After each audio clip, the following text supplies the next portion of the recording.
fly, and on the way to victory. Come on, Bruce. Help him Fly, out. Eagles fly. Hit them low, 1, 2, 3. I guess it was hit them low, hit them high, and watch our Eagles fly. Go on. Eagles fly. Yeah. Road to victory. EAGLES, Eagles. I'm sorry, I just had to hit that for you guys here in the Metroplex who do not like the Philadelphia Eagles and have to understand that what happened on Sunday was for you, Dallas Cowboy fans. They stood 10 toes down for the NFC East. So while you be salty, you should be exactly happy that the Eagles won for the conference and the division. This is your boy EC22 of the Fairweather Fan Channel, man. We're in for another live podcast, man. Before we get started, please like, subscribe, share, leave comments, and always join the conversation. And guess what? I got my Eagles gear on, but all the way from Philadelphia Eagle. We got Eagle Bruce. What's happening, my brother? Yeah, man. Here, can't wait for the parade on Friday. Welcome to the show, Eagle Bruce, man. Coming all the way live from the city of brotherly love. Your home. Yes. Man, let's go ahead and jump into it, man. What a game. What a game. Did you enjoy it, D-Way? Oh, the game wasn't as good from a spectator standpoint. I mean, obviously, if you're an Eagle fan, it was a great game. So I don't need to be talking to you then. If you were just wanting to watch a good, big-time Super Bowl football game against two good teams and watch, good competition, and hey, hats off to the Eagles. They freaking dominated from soon as the ball went up in the air, man. It was over from the get-go. It's like I was telling J-Dub today. I felt like I was watching a heavyweight championship fight between two big-time fighters, and one of them threw a freaking haymaker from the get-go, and the other cat never responded. Yeah, he was done. It was a beat down. Bruce. So D-Way said it was an and. He said the game was and. Well, obviously, I'm talking to the wrong person. So let me talk to you, Bruce. How was the game? It was the greatest game in Eagles history. Absolutely. Like David said, right from the start, it was pretty much over. When they called that bad penalty on A.J. Brown, but we got the ball back and went right down and scored. The Chiefs were never in it from the beginning. So hold that thought for a minute. When I saw that penalty, that was a terrible call right out of the gate, Bruce. I thought, oh God, here we freaking go again. Are you kidding me with this? Okay, yeah. This is the Super Bowl championship. Okay, let these players play football. That was totally not a penalty in my opinion.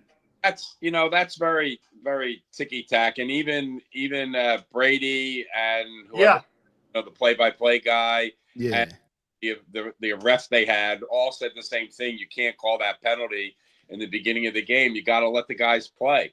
Now, they made up for it with a couple calls later in the game. I thought the call on Barkley was a good call because he was hit late, but it was the other call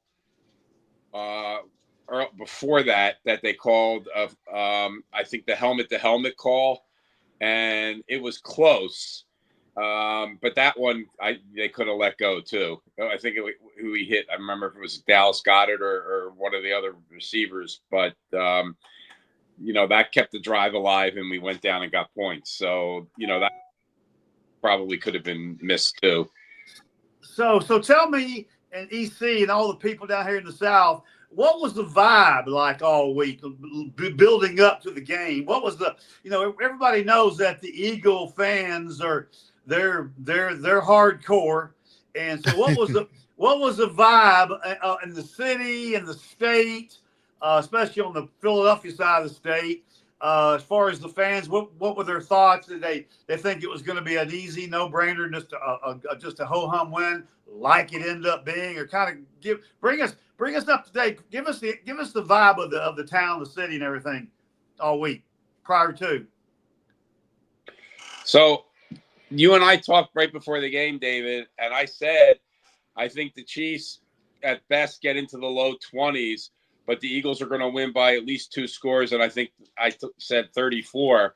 But the whole city was so confident that this team was on a mission, and all that three-peat talk we knew was just driving the players, motivating them, and that they were just so focused from even the beginning of the season straight through.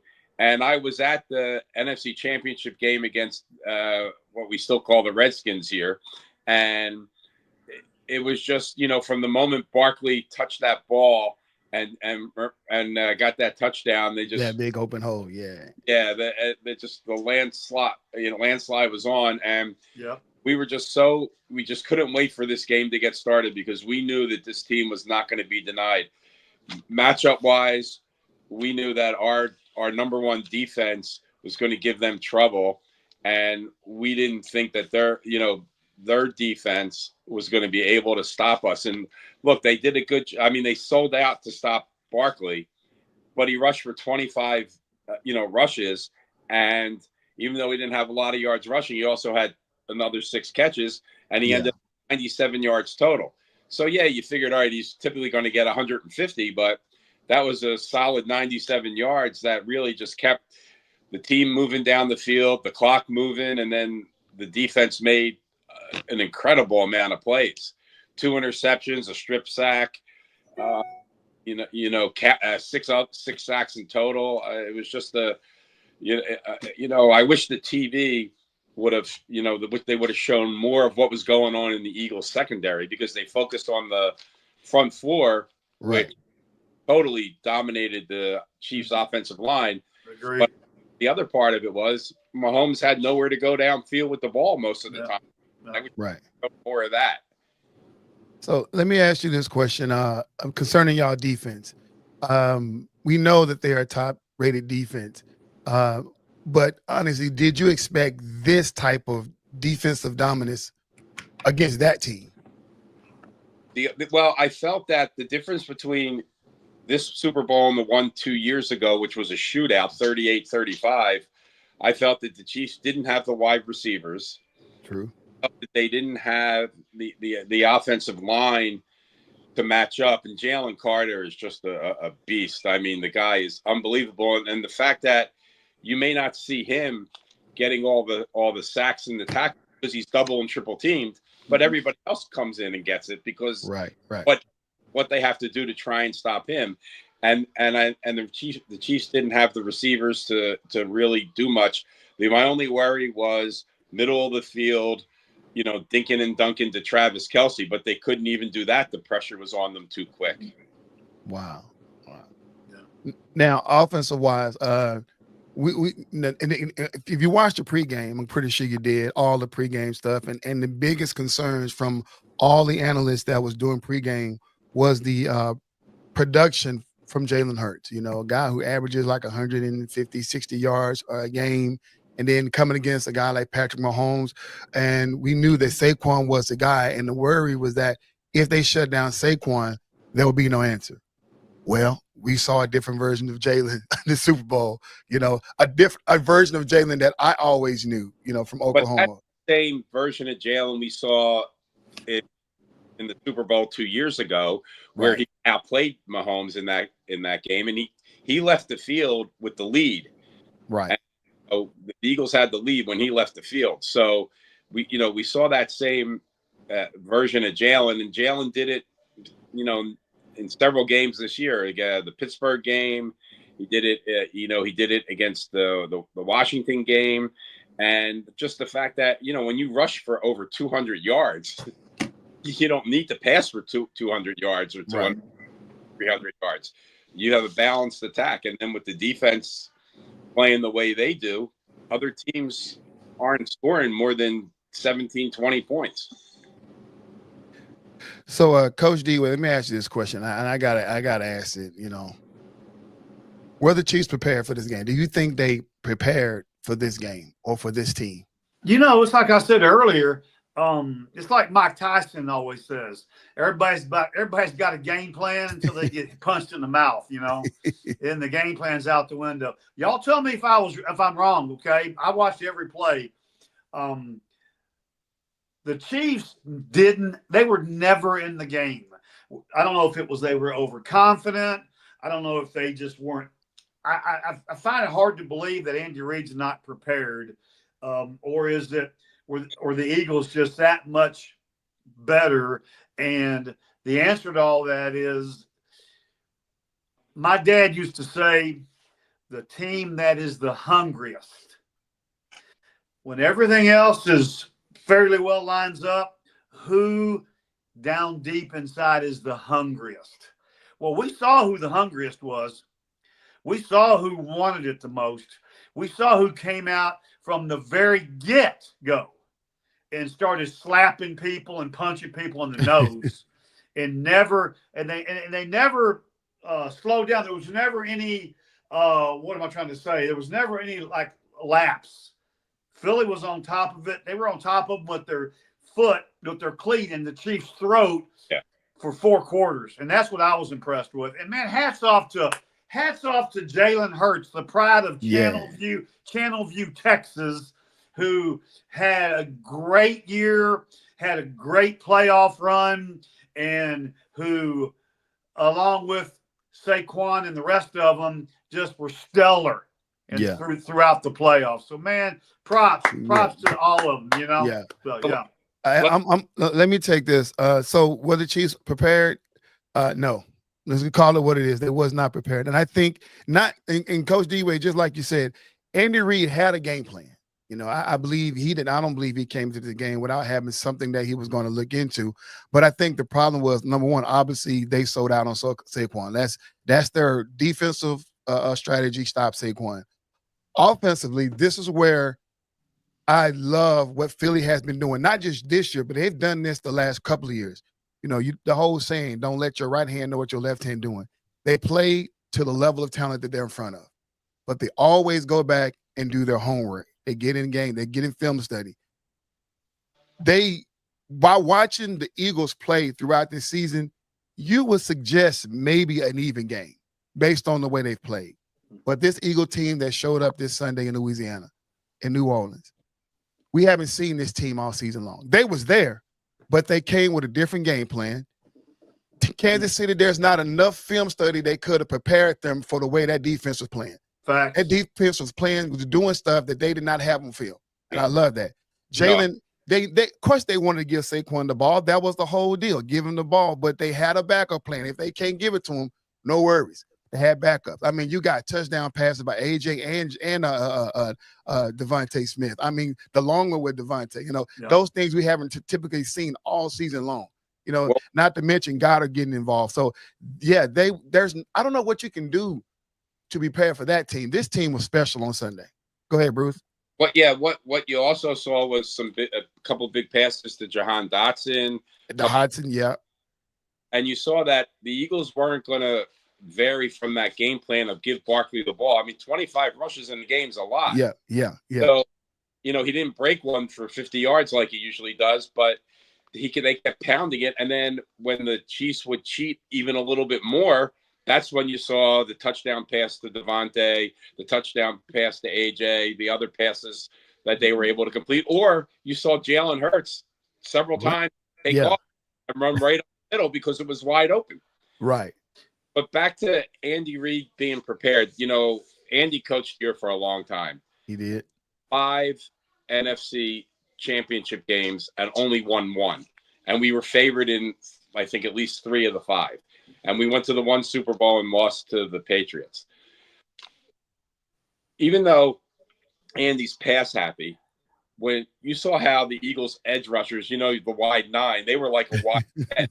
I mean, they were so wide that Andy, at some point, and maybe Mahomes checked out of him, but he should have tried to run the ball more, tried to force our edge rushers in closer and not play as wide, so they didn't have as much leverage to get the pressure on Mahomes. But they didn't make that adjustment at all. And whether that was Andy, Mahomes checking out of plays, I don't know. But they should have tried to run the ball more and taken away that ferocious pass rush that they couldn't stop. Thanks. Coach D, you got anything to add to that? I had talked to several people about, and then we talked to our guys, David and who was the other guy, the Chiefs guy? David and Dana. Yeah. And one thing I talked to David about was that I told him that I had felt like, and something Bruce and I have talked about off and on, the Eagles' front seven on defense. Yeah.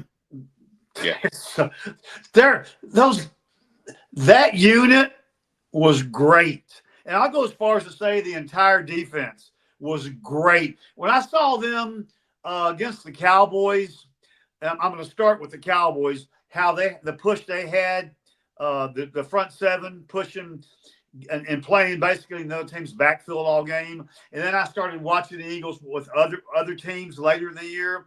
Then I saw the Eagles in all their playoff games, how just the push those front four guys have and how deep they push those offensive linemen in the backfield. I said, man, that's crazy. That's nuts.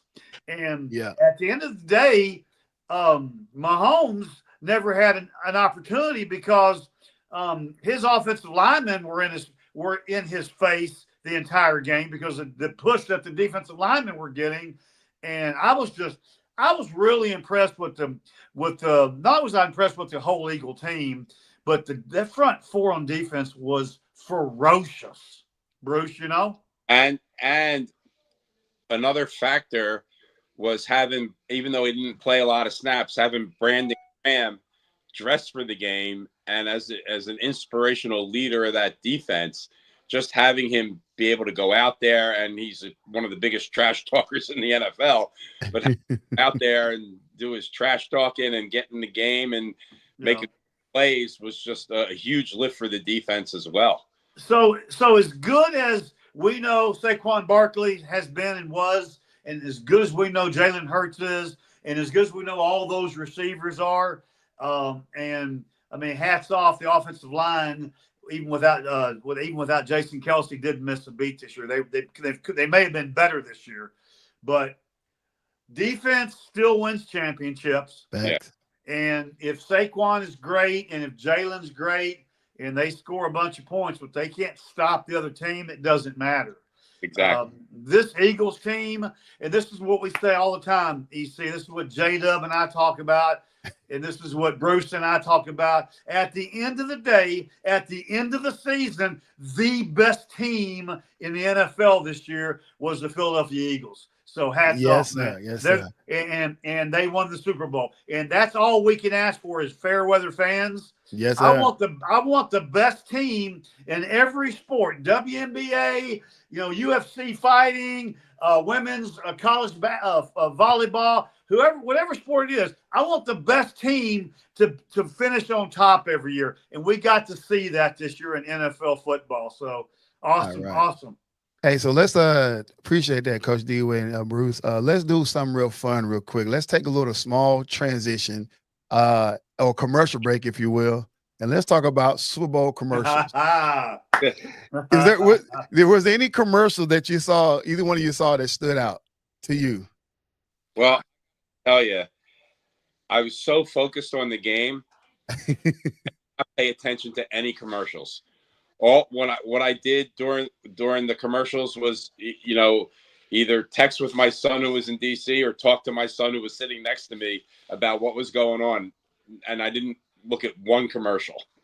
That's fair enough, Coach. What about you? So for me, candidly, y'all gonna laugh, but y'all gonna respect this as well and understand it. I was so into the game. During the commercials, man, I was in the kitchen where the snacks were and all the finger food was, and what? Yeah, I was throwing down and then trying to can't run back in there and catch part of a commercial. So you have to say a couple of them to remind me, EC. Okay, well, unlike you guys, obviously I was watching the game and I was doing my homework, typing in stuff as far as the game, typing notes down. But I also was checking out those commercials as well. I didn't have to go back and forth to the kitchen because my food was right there. Love it. No, but for those who are watching this show, man, I just want to kind of throw a little quick run on these commercials out there, starting with the worst. Tubi. If y'all know Tubi is a streaming service that is free, and everybody talk bad about Tubi movies and stuff, how low quality they are and how under budget they are, under budget, but their commercial was even worse. So Tubi, I don't know what's going on, but y'all commercial was terrible. Y'all spent all their money for a Super Bowl spot, and it was terrible.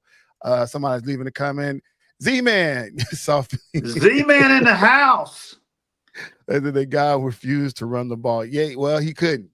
With those two guys between Hunt and Pacheco, they even tried to get Piron in the game late, and that just wasn't working for them. They just couldn't do nothing. But I know Pacheco had success running in the Super Bowl 2 years ago. I was surprised he did. And get him at least try and get him a few carries and try and get some rhythm going with him. Yeah, Z-Man, did you see any commercials that you liked? Hey, that Dunkin' Donuts commercial was with that Ben Affleck, Casey Affleck, Jeremy Stone. It had Drew Skin, Belichick in it. I've seen Dunkin' Donuts commercials. The commercials are usually bland, but this one was a little bit much. This felt like Ben Affleck's brainchild to finally be a director, and this was weird. I mean, Jeremy Stone coming out of a pot of brewing coffee. That was just weird and distasteful. But what I did like, I like the Harrison Ford. Harrison Ford drives a Jeep. I don't know if y'all caught that little. I caught that one. Cool. That was cool. Yeah. And what about Tom Brady, who ran out of battery at Duracell? So Tom Brady is a robot. That was awesome. We knew it. The He's conspiracy theory was true. EC, it was true. He's a robot. He is a robot. My favorite, another one was a Haagen-Dazs commercial with Vin Diesel and Michelle Rodriguez, Don and Letty from Fast and Furious. I'm a Fast and Furious guy. Okay. Instead of going fast, they was cruising, and they had cruise in the background. I thought that was pretty cute. What do you think about the Skechers? Andy Reid is the hand model. You saw the Skechers commercial. Oh my God! I'm gonna have to go back and watch that one. So that Andy Reid's he's always so good in commercials. And I'm like, is that the reason why y'all lost? Because he was too busy trying to be a hand model? I don't know. He wasn't calling the right plays. I don't know. But the earlier Skechers commercial was the AI version of Martha Stewart dancing. That was pretty fun.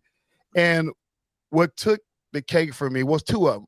Squarespace, y'all. I need to give me a web page, but Squarespace had a commercial like the old paperboy throwing papers. They were slinging laptops all over the countryside. We're talking about guests getting a web page. And then what about Mountain Dew? Mountain Dew always have the craziest and best commercials. They had Seal singing Seal. Oh yeah. Seal as a seal singing his song. Yeah. What's creepy, man? Oh my God! When I heard the song, da, da, da, da, da, and I said, is that going to be Seal up there? There it was, Seal as a seal.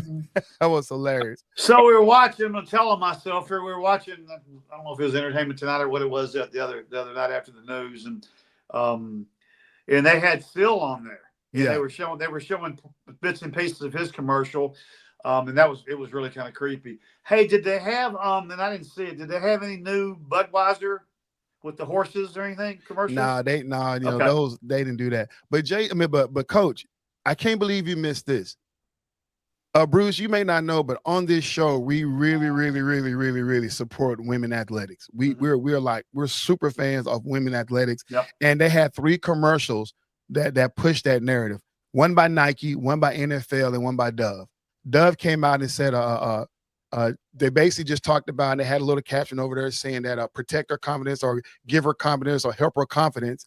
Basically, saying that girls by the age of 14 drop out of athletics because they kind of get a little bit of a insecure with their bodies because they're developing muscles and stuff like that, and the guys may not like it, so they drop out of athletics at the age of 14. So Dove is throwing a campaign saying protect her confidence, and that's what we do here.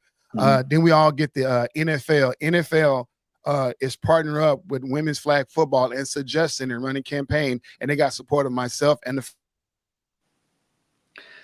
Bruce, you there? I'm here. He froze. Yeah, he'll be back in a minute. We'll give him half a second here. Come on, EC. Come on, EC. But did you get that last part? No, get the last part because you froze for a minute. Okay, I'm sorry, but NFL is pushing the narrative that they want women's flag football, girl flag football, to be a varsity sport in high school. Oh, okay. And then also going into they're trying to definitely get it to be an Olympic sport, but I would love to see it on the collegiate level as well. Because I don't know if you guys got a chance to watch the flag football tournament last summer or last spring, whatever. It is awesome. Boys and girls was awesome. And the women, they really, really did their thing. So I'm excited about that. And then, of course, we got the beloved Nike commercial that they threw out there with Caitlin Clark, Asia Wilson. They had Sabrina Ionescu on there. They had Jordan Childs, the Olympian. They had Sha'Carri Richardson, the runner. I thought Juju was on one of them. Juju, she was on that one. I saw that one. That was awesome. Yeah. And then who are the other girls they had on there? And I got to give them some love.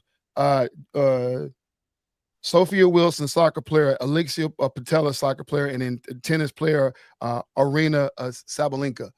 You know, all those, that Nike commercial promoting women athletics, man. You're talking about from soccer to tennis to track and fields, women's basketball. You know, I love it. We are supporting all those women. All the women, if you ever got to watch, especially Arena Sabalenka in tennis, she got close this year, but didn't quite make it. But in Wimbledon, but man, she is doing her thing. She's still #1 in the world, so we love her. Awesome. And everybody know Alexia Patelis. Oh my God, she is awesome. And then Sophie Wilson, formerly known as Sophie Smith, women's soccer team, awesome player. And then of course we all know Juju, Jordan, Shakira, all that from the Olympics, stuff like that. So just good job to what the NFL and what all these sponsors are doing for women athletics to use this platform, the Super Bowl, to promote the women athletics. So let's get into it. Did you, Bruce? Did you turn off the game during halftime? Halftime is actually when I went to the kitchen part, and because typically I wouldn't eat during the whole game, but I just felt so good about it, and we had such a good feed that I said, I'm gonna eat now. So you like, no stress eating, but I'm gonna eat now. We're good. We're up. Yeah, I feel you on that, Bruce. I ain't mad. So before we get into the halftime, if we can, I'd like to talk about the pregame, the song "America the Beautiful" by Lauren Daigle, who did just an incredible job. Yeah, that's our girl, Lauren Daigle. Remind me of the gentleman that did the national anthem, who was awesome on the piano. John Batiste. Yeah. How about that piano, man? That was sweet. Yeah, John Batiste, man. He's the bomb. So New Orleans native, man. Yeah, he's good. Yeah, so Lauren Daigle started with "America the Beautiful" and just knocked that out of the park. Yeah, big fan of her. She's a girl from Lafayette, Louisiana, who's having a great career in the contemporary side of it. And then John Batiste was phenomenal on the national anthem, and thought he did a great job on that and everything. And then as we dive into the halftime show. I don't know how people out there feel about it, and I know there's some controversy surrounding it, but I'm going to talk about it on this show. If anybody wanted to ask or leave a comment on why that they play "Lift Every Voice and Sing" during these major events, and I know that people say we shouldn't have two national anthems, definitely not a black national anthem and stuff like that. But I think for those who don't know, this is something that players and fan has suggested not to undermine or to take the place of the national anthem, the Star Spangled Banner. But I think when you look at your product, mostly African American men, I think this is something that they can feel proud of, and during our dark history of this country, and I think that song, if you listen to the words of it, it could technically be the national anthem, based on what it's saying and what it represents, as far as let all of us lift every voice, not just black voice, but lift every voice and sing to let the heaven ring. So I just want to throw that out there. Awesome. But they always do a great job when it comes to that performance. And then great job by Lady Gaga and what she did over in New Orleans, man, to show her support for the victims of that senseless tragedy that happened over there on Bourbon Street. That was an emotional rendition, emotional song what she did, and that was pretty cool. And how the whole Fox team got up there and showed their support, being there for that. So that was cool. And just like you're about to say, Coach D-Way, all these great performances pregame. And I don't know what that was we got at halftime. Yeah.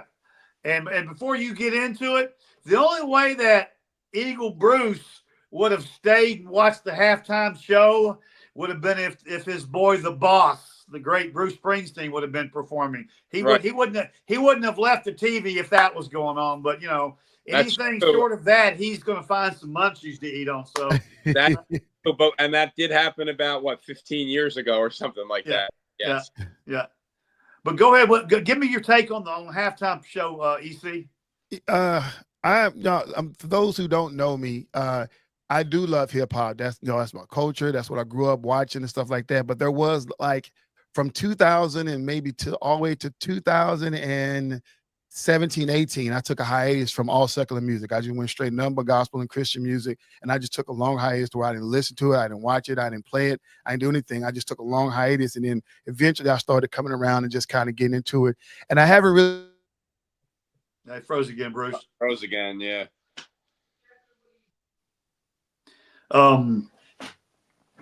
Yeah, it was pretty elaborate. I mean, they had a lot going on. Come on back with us, EC. I'm here, so I'm sorry, but yeah. So like I said, I've never been. I mean, I'm a fan of hip hop, but this new stuff I'm still trying to get into. The question people keep asking me: am I a fan of Kendrick Lamar? I don't know Kendrick Lamar music. He froze again. Yeah. So I was in a room with about, I don't know, 25, 30 people. And the younger people in the room, they were hip hopping and bouncing and grooving to it because apparently they knew who he was. I mean, I don't know. I didn't know who he was. Go ahead, EC. Right. First of all, Spectrum, you really own one today. Yeah. Spectrum, you need to stop. Leave me alone. We're going live, Spectrum.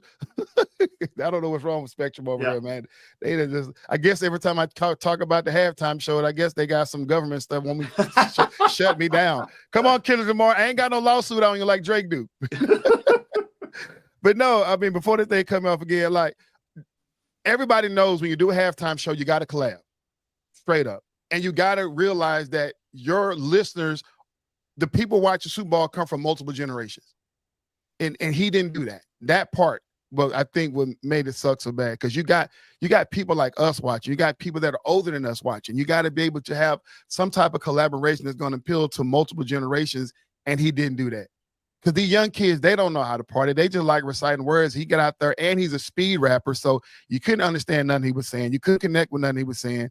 And it was just, I mean, there's a lot of stuff out there on YouTube and on TikTok that's breaking down the imagery and the subliminal message he was sending to other people in Drake and stuff like that. But we didn't come there for all that. We didn't come there for the Drake and Kendrick Lamar beef. We came to see a nice halftime show while we eating our chicken wings and nachos. But no, it wasn't a good show. I mean, it is what it is. And I know a lot of people in my community may get upset by it, but it is what it is. That was garbage and that was trash. And everybody knows Lil Wayne. Everybody remember Master P and No Limit.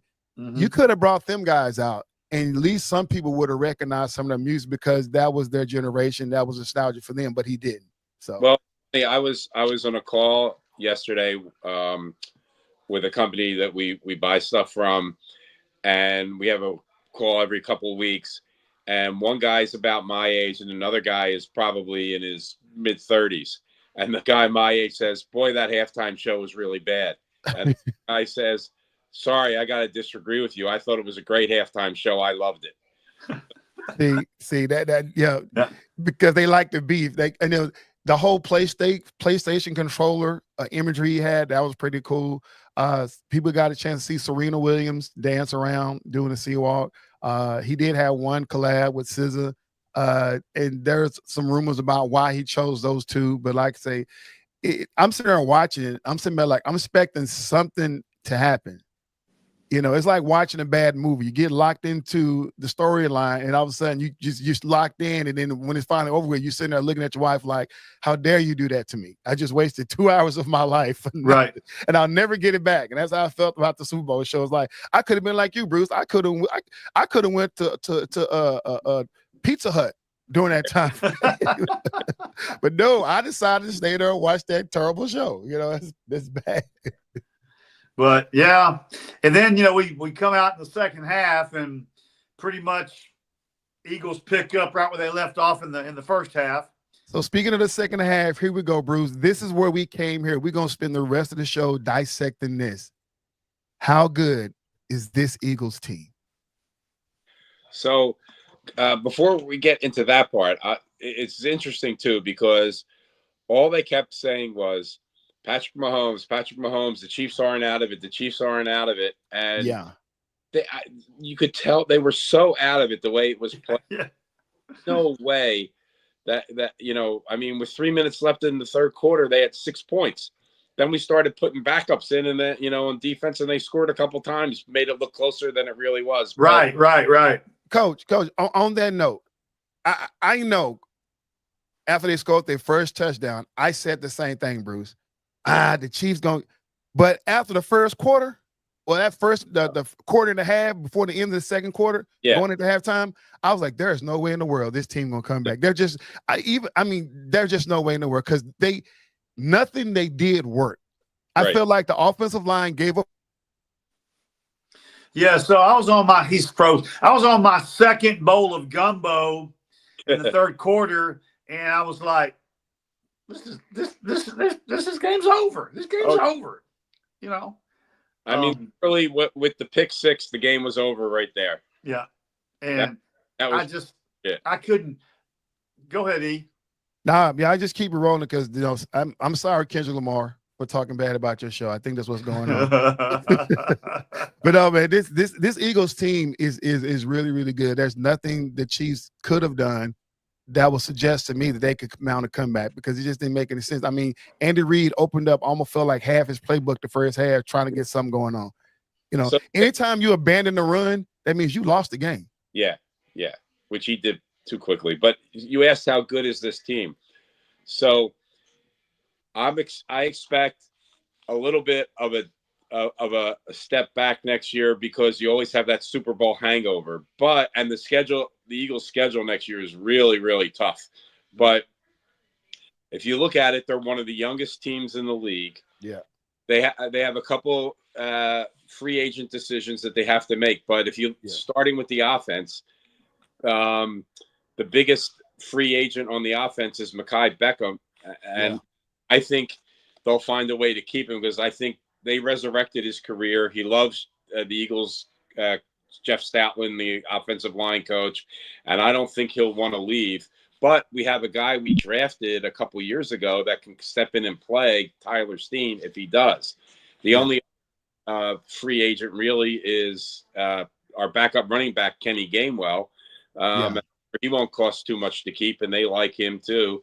You got the receivers locked up for 4 or 5 more years. You got Jalen locked up for 4 more years.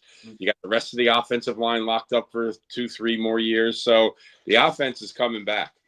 On the defense, you have Josh Sweat, who's a free agent, and he made himself a ton of money in that game. He's going to get paid, and maybe not by the Eagles. Good for him, though. But you have Zach Bond, who they brought in from was playing with New Orleans as a special teams player, and he turned out to be one of the in the running for defensive player of the year. So I think they need to do whatever they have to do to sign him and bring him back. You also have Darius Slay. He probably will get more money somewhere else, but we have Rodgers, who was a backup corner, and he was suspended for that year for betting on football. Yeah, but he's back and he can take over. And then you got the young guys that are all have several more years. So I think the team's going to be pretty much intact when Dallas Goedert, the Eagles, the tight end. Yeah, and I love Dallas Goedert. He misses half the games. He's hurt.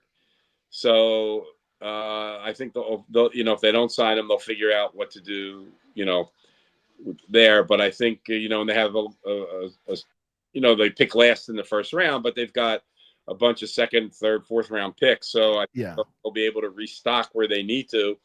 And pretty much, a good part of the team will be intact next year. But you know how it is. You win one year, you have a little bit of letdown. You don't have the same motivation. It's hard to get up for every. Talked about being hungry. Yeah. Yeah, you're not. Bruce, I don't know about you, but I feel like I'm a little bit more optimistic behind this Eagles team than you are. I mean, I've been drinking Eagles. He froze up again. Yeah.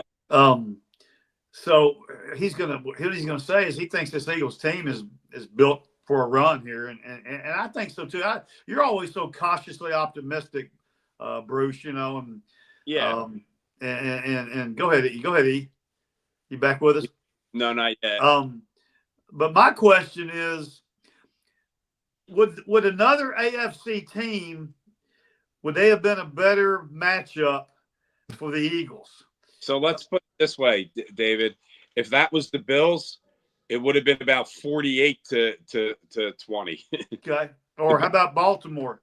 The Bills defense would not have been able to do anything against the Eagles offense, and Saquon would have had his 150 yards because Kansas City was able to sell out and stop the run. The Bills don't have the players to do that. Yeah. How about the Ravens? How about if they'd have been the Ravens? Huh? In Baltimore. Excuse me? They beat the Ravens in Baltimore in the regular season. I understand. Yeah. But So, I mean, Ravens are not a playoff team, so they would have got. I'm looking at you guys' schedule for next year, and y'all do have somewhat of a tough schedule. Right off the rip, you play Buffalo, Cowboys, Green Bay, then Kansas City. Right off the rip. Yeah. I think your only major, outside of playing Kansas City, huh? Where's the Buffalo game? It's playing in New York. And okay, yeah, well, the Eagles will lose that game. So no, they don't. No, I don't know. Now. Okay. Eagles, well, it's not a guaranteed. I think their biggest, toughest is their obviously NFC East companions. You know what I'm saying? We still got Cowboys supposed to be hit the reset button, and then we got the emerging young Washington team. But Kansas City, I think they can beat Kansas City in Arrowhead. Minnesota, they'll beat Minnesota. Detroit, that'll be a toss-up game. That'll be a revenge game too. But that's a 50-50 game as well with Green Bay. Here's my opinion on Detroit. They're going to suffer the same thing that the Eagles suffered last year. They lost both their coordinators. Yeah, facts. And when you lose both your coordinators, you have to reload, and it takes time to do that. And quite frankly, Jared Goff is way overrated. He's not a top 5 quarterback. Oh gosh, no. Or top 10. And and Dan Campbell with all his rah-rah message and everything, and I realized they had a ton of injuries on defense, but I think they might have missed their window. People will be picking them, but I don't know. I think they'll bounce back. I think losing Aaron Glenn and losing Ben Johnson, I think he's going to do a good job finding a replacement. I think he saw this coming, and I'm pretty sure that he's already got the next man up because they're going to run his system anyway. So they just run. Yeah, I read earlier they promoted somebody, I think maybe to be the offensive coordinator, and they brought in somebody outside for the defensive position. But that is honestly, that's the only team between the Green Bay and the Lions. Is the only team that I'm afraid of for the Eagles. Other than that, I don't see anything else because you're talking about the second half of your schedule, man. They just from Bears to the Lions and Denver and Raiders and the Rams and the Buccaneers and Washington for the last game, which may not be a game to get up for if y'all record is what it is. So, I don't really see a lot of controversy. Like I say, you got Giants, Cowboys, Giants back to back. Then Washington, so you got like a 4-game where y'all playing in the NFC East and. Yeah, they don't. Philadelphia doesn't play San Francisco on the schedule at all next year. Nah. Okay. San Francisco is going to be better next year when they get healthy. So. Yeah. No, do you just say that out loud with confidence? San Francisco Purdy shopping Deebo Samuel. They are shopping Deebo. Yeah, they're shopping Purdy, aren't they? I don't know if they're shopping Purdy, but they're shopping. Why would he shop Purdy? He came for cheap. Last man picked. He didn't cost anything. I saw that they're thinking. I heard of something about swapping Purdy for Russell Wilson. Ooh, wow, that definitely ain't happening. Coach, you trolling? But is McCaffrey going to be able to play a full season ever again? Who? McCaffrey. Well, hopefully they can rebuild him and make him stronger. You need to go talk to Saquon and see how to bounce back. Yeah. Go talk to Saquon. Go talk to J.K. Dobbins. Go talk to all them guys. How you bounce back? I think the Eagles are the team to beat next year. Not because they're the Super Bowl champs, because they're still the best team. They're that good. They're that good. And Bruce, let me tell you something, Bruce. You've known me for a long time, and you know that I'm not a Dallas Cowboy homer. I'm not that guy. I'm very objective. I'm very hard with the Cowboys. But my homeboy here, my brother from another mother, he's not quite as he lets his emotion get into this Cowboy thing. So Eric's thinking right now that Cowboys are going to hit the reset button and they're going to all of a sudden magically appear and they're going to be playoff contenders next year. Well, it's not going to happen, but anyway, that's another conversation for another show. Wait, just a minute now. You forgot the reason why I started the Fairweather Fan channel, because I have abandoned all hope for the Cowboys. Bruce, I picked up 31 other teams other than the Cowboys, so at least I know I'm going to to the Super Bowl year after year. So have you seen me in a Cowboys jersey this year? Have not, but you see me in the Eagles jersey. Number one. Bruce, you missed. You didn't go back and watch the show if you didn't last week. Last week, he had on half the show. He had on the Eagles hat, and half the show he had on the Kansas City Chiefs hat. So Eric is the epitome. He is the face of the real, genuine, true blue, wholesome Fairweather fan. So I give him props for that, man. Hey, Bruce, let me tell you what happened. You know how it is. You got that friend of yours that's that you tell, hey, let's go to a party. But yet he's at home crying over his girlfriend because she left him. And you're going to go and hang out with him for a while. You know, one weekend you say, I'm not going to go to the party. I'm going to hang out with you this weekend. And you sit there and you hang out and you drink some beers and y'all just sitting there and just wallowing in sorrow together. Then you do it the next week. You can do it the week after that. But at some point you're going to say, you know what? Listen, either we're going to have to go to a party, but I'm not going to come here and cry with you another week. That's how I feel about it. How long are we going to sit and cry about this team till you go find yourself a team that's winning? I'm going to a party, God dog.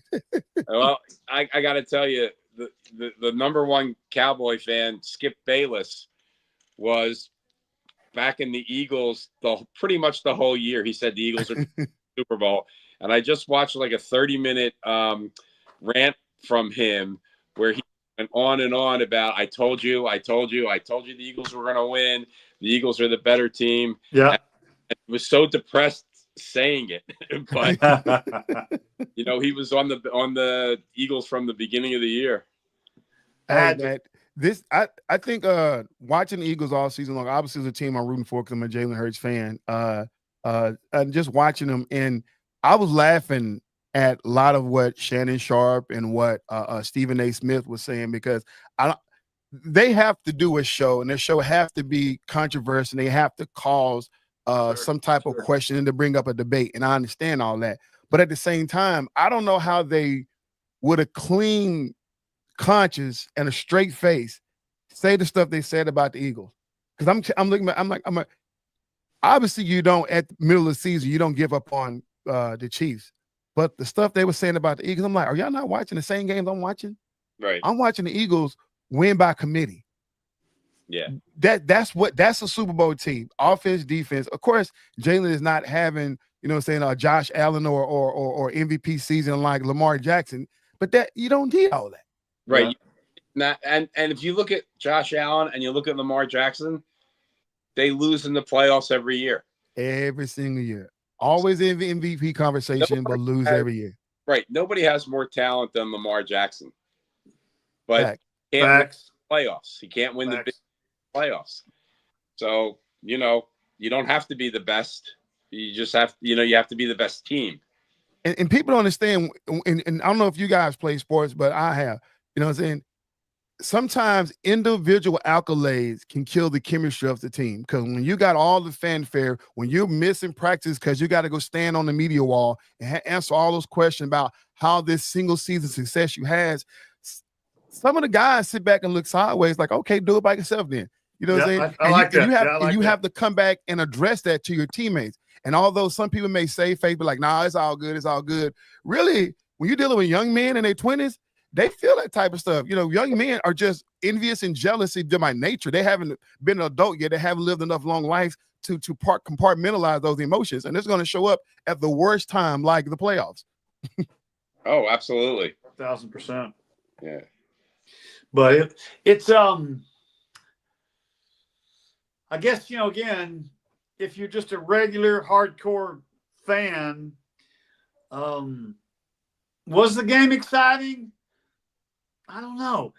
I mean, if you're an Eagles fan, it was hell yeah, it was exciting, and I would expect them to have that feel like that. I'm proud for them.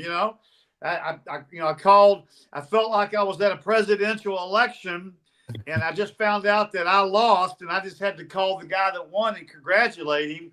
And so I had to call my buddy Eagle Bruce after the game, and man, those words did not taste good coming out of my mouth when I said congratulations. Yeah. Great year, great season, great win. Super happy for you guys. Man, it's hard getting that out of my mouth, man, because I'm. I mean, I'm gonna say this. I'm gonna let Bruce go last. I'm gonna say this right here. Was it a good game? Because I'm in Cowboy country, the greatest Super Bowl I saw, I forget what Super Bowl number it was, but it was against the Bull Bills, 54-17. Yeah. Oh, yeah. We watched Cowboys score on all single levels, offense, defense, special teams.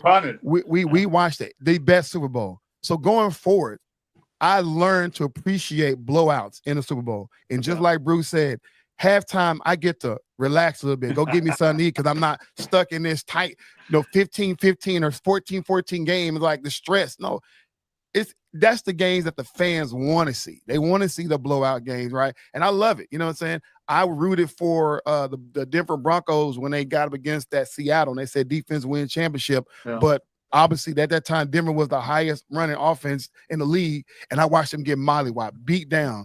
And that was a pressing game for me because I chose the wrong team. Yeah. And then a few years after that, I went with another offensive team, which was the Carolina Panthers, and watched that same Denver Broncos team defense win championships and beat up on Cam Newton. You know what I'm saying? So after then, I learned my lesson. Listen, it don't matter how the Super Bowl goes. The best team will win, but I love to see blowouts. I love the game be decided in the third quarter. I love it. Okay. Especially because you got other kids that don't get to get in. What the third string or second string is get in the game? They brought their families there to see them suit up. That's what you want to see. That's what the fans want to see. I love that part of it. Yeah. So that's awesome. Yeah, for me, the 2017 Super Bowl was the first one we ever won, and that was an unbelievable game that ended on the last play. Yeah, and the ball hit the ground on that Hail Mary, but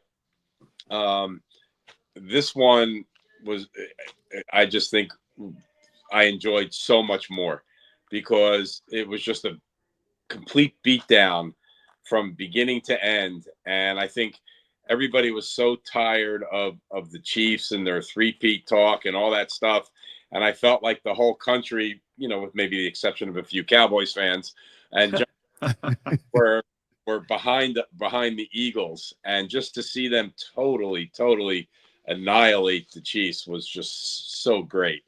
Well, I mean, I saw the line, the odds makers. I saw it go from, like that, from 1.5 to 1, and at kickoff it went off at pick.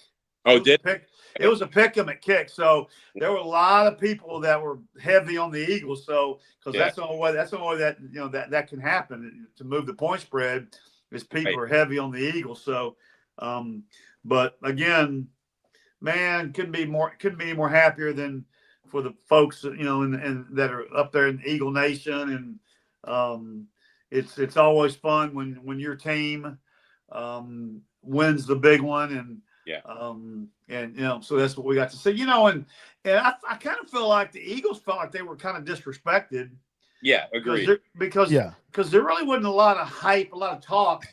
Like Bruce said, he was listening to people talk all week and the commentators, and the only thing everybody talked about was the three-peat. Right. And I'm sure the Eagles had about all that they could stand, about all that they wanted to hear, and the fans, they were sick of hearing that. And so, you're talking about throwing, man. Coach Bruce, me and my wife got into a small little debate while coming to the end of the game, because my wife, all of a sudden, she's the biggest Fairweather fan because she just jump on bandwagon. I love it. You shouldn't even know why, but she just started screaming every time the Eagles did anything. But she was just screaming because because for whatever reason, I don't know where it came from. She used to like Patrick Mahomes, now she don't. So it just so she was like, "Man, let's go, fly Eagles, fly!" And then at the end of the game, she bust out and said, "Man, I love to see the underdogs win." And I said, "Wait a minute, the Eagles were not the underdog." She said, "Yes, they were." I said, "By fan vote or by fan?" What was he going to say? By fan vote or what? Or probably the Vegas spread. Yeah. I think his buddy is. Yeah, here we go. I was just basically saying, if you watch football the way I watch football all season long, if you look at all the star players they got, from the running backs to receivers to their tight end, offensive line, defensive line, and their quarterback, and Nick Sirianni, even though he had a love-hate relationship with the fans, he still coached his tail off this season. I mean, on paper, the Eagles were not the underdog, and that's why I kept trying to explain to her. She kept talking about, I said, people are believing a narrative that the media spent out there that you can't knock out the Chiefs. You know what I'm saying? Mm-hmm. But that just, see, we don't deal with hypotheticals in real combat. You can spin the narrative, but behind the lines, hypotheticals don't win. You know, because the players are not afraid of the fact that, oh my God, you never count the Chiefs out. The players ain't thinking about that. The players thinking about, no, we're the better team, and we've been going to show it. They did not leave the game up to the refs. They beat them in popular fashion. Even after they tried to cheat the first big play, they went back, like Bruce said, went back down and said, you know what? That's okay. That's all right. We got you. Yeah. Bruce, you went to, how many games did you actually go this year? 2? So I went to 3. I went the Browns game. Okay. The Carolina game and the Jacksonville game, and then we went to the fourth game we went to was the NFC Championship game against the Redskins. So EC, they're into it up there. You know, that's your buddy texting us. Oh yeah, I see that. He totally forgot all about it. That's all. He didn't want to get on no way. It was kind of too late. I mean, I would love to hear his comments about his Chiefs though, man. Yeah, but I texted him too late. I should have texted him yesterday because they're not regulars on the show like you guys are. But we'll catch up with them like next time. But I don't think he really was ready to answer all the questions about why his team got mollywopped. Well, it's again, I know the Philadelphia Eagle people, nation, are super excited. You know, I mean, they've kind of been the redheaded stepchild to the Steelers for all those years, and now the tide has turned, and it's kind of the other way around. And there's a new team in Pennsylvania. Yeah, there's a new sheriff in the state. Yeah, so a new governor in the state. So, but I really do look for the Eagles to. I look for the Eagles to win again next year if everybody's healthy and everybody's hungry. On paper, they're the best team. So, I'll do what? I'll vote for that. Yeah. Absolutely. If anything, they're definitely going to run it back. They're going to run it back. Hey, Bruce, you guys, like I said, for the last couple of years, have done excellent in off season. Yeah. And I just don't think anything else will change with that. I mean, you guys found a way to get the players the pieces that you need. And that's awesome. Hey, Bruce, talk about that for a little bit. What's your take on all that is? So it all starts with Howie Roseman and the front office, and even with Jeffrey Lurie allowing Howie Roseman to do what he needs to do. And we've drafted very well the right free agents, and the team that they have is just incredible at figuring out the cap situation and how to, you know, I mean, Jalen Hurts, when they signed him to his extension, he was the highest paid quarterback in the league at the time. And now he's probably, 4 or 5 other guys are ahead of him. But good point. The way they spread it out, it didn't hurt them for cap space. And then you look at the Giants, and they had to pay, Daniel Jones $40 million a year.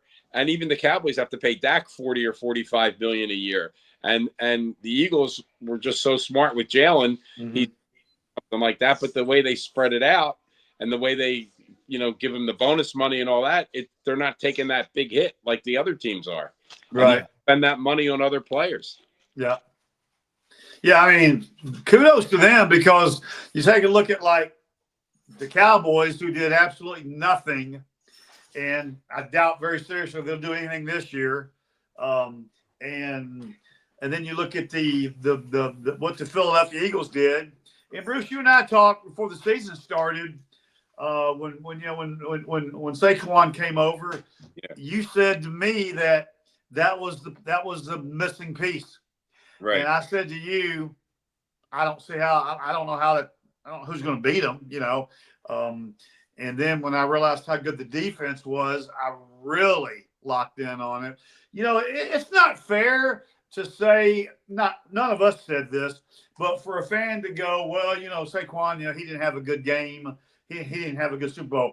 I disagree. He had a real good Super Bowl. Yeah.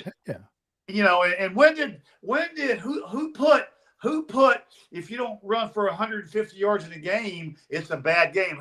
Who made that rule? Because they're stupid, you know. I mean, he picked up 3 blitzes. Yeah. That gave some good yards. He picked up some three solid blitzes. I mean, that's what you want. That's what you. He had a big Gainwell tried to pick up a blitz. He got ran over. Yeah. Well, but 25 rushes is a good number. Yeah. And receptions, and he totaled just under 100 yards. So that, to me, that's good production. I mean, what did the Chiefs have? They had 14 rushes from the running backs for 20 yards. 25 yards. So yeah, they was terrible. Yeah. And you know, this is a game that from a Chiefs perspective, I mean, they got totally dominated. They got embarrassed on national television. They got beat down. I mean, beat down. Yeah. For 4 quarters. You could see the look on Mahomes's and Kelsey and Andy Reid's face. Oh, they were like just almost they were almost had a shock on their, like, you know, like somebody died. That was what they had. Yeah. Their look, you know what I'm saying, EC? Yeah. It was like somebody died, you know. So they knew right off the rip that in the end of that first quarter, they knew it was going to be a long night. Yes. You can tell. And how do you, when you know every camera angle is on you, like, how do you find a way to look? You don't have a mirror in front of your face, and you try your best to look as nonchalant as you can, as composed as you can. But your emotions are boiling on the inside. And when any guy, and all of us guys, we know that when you try to hold your emotions in, the first thing to go are your eyes. They start to get red because you're not letting your emotions go. And that's what you saw to Andy Reid. That's what you saw to Chris Jones, Travis, as well as Mahomes. You know, you're trying to best be composed, but it just shows. And that's just what it is. It's a man's game, you know? Yeah, absolutely.